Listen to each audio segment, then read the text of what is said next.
Österreichs Arbeitnehmerinnen leisten jedes Jahr hunderte Millionen Überstunden. Doch nicht alle werden ausbezahlt. Wie ihr euch dagegen wehren könnt, erfahrt ihr jetzt.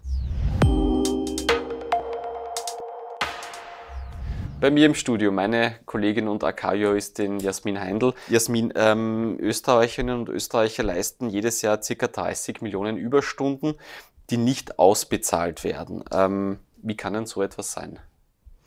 Ja, also das liegt offenbar an sehr ungleichen Machtverhältnissen zwischen Arbeitnehmerinnen und Arbeitgeberseite. Es ist nämlich so, dass die Arbeitnehmerinnen und Arbeitnehmer ihre unbezahlten Überstunden im aufrechten Arbeitsverhältnis aktiv einfordern müssen und dann, wenn sie nicht bezahlt werden, auch einklagen müssen. Und das ist natürlich schon eine große Ungerechtigkeit. Jetzt müssten ja Firmen eigentlich Überstunden ausbezahlen, die anfallen. Was passiert denn mit so Firmen, wenn die das nicht machen? Ja, also derzeit gibt es leider keine Strafen für unbezahlte Überstunden. Die AK fordert daher das sogenannte Duplum. Das heißt, dass wenn Arbeitgeber Überstunden mutwillig vorenthalten, dass sie dann das Doppelte bezahlen sollen. Vielleicht so eine Basisfrage, ab wann spricht man denn überhaupt von einer Überstunde? Überstunden liegen dann vor, wenn die Normalarbeitszeit überschritten wird.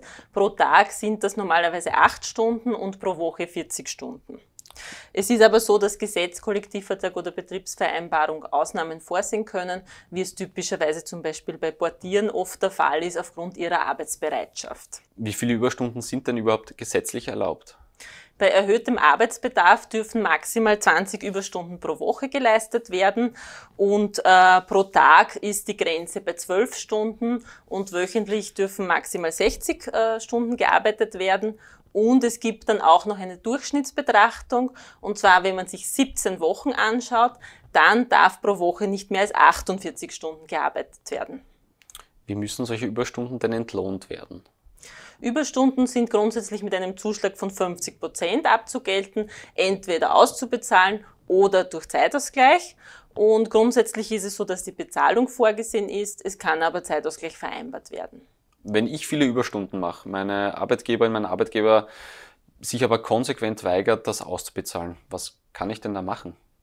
Ja, wichtig ist da immer, dass man rechtzeitig schriftlich die offenen Überstunden einfordert, denn es gibt sogenannte Verfallsfristen. Das heißt, ich muss innerhalb einer bestimmten Zeit meine offenen Überstunden einfordern. Oft sind das nur 3 Monate, ansonsten verfallen sie dann und ich kann sie nicht mehr einklagen. Alles klar. Gibt es sonst noch irgendetwas, das man beachten muss beim Thema Überstunden? Ja, ganz wichtig ist natürlich, dass man die Arbeitszeitaufzeichnungen aufzeichnet, damit man dann auch im Streitfall die geleisteten Stunden beweisen kann.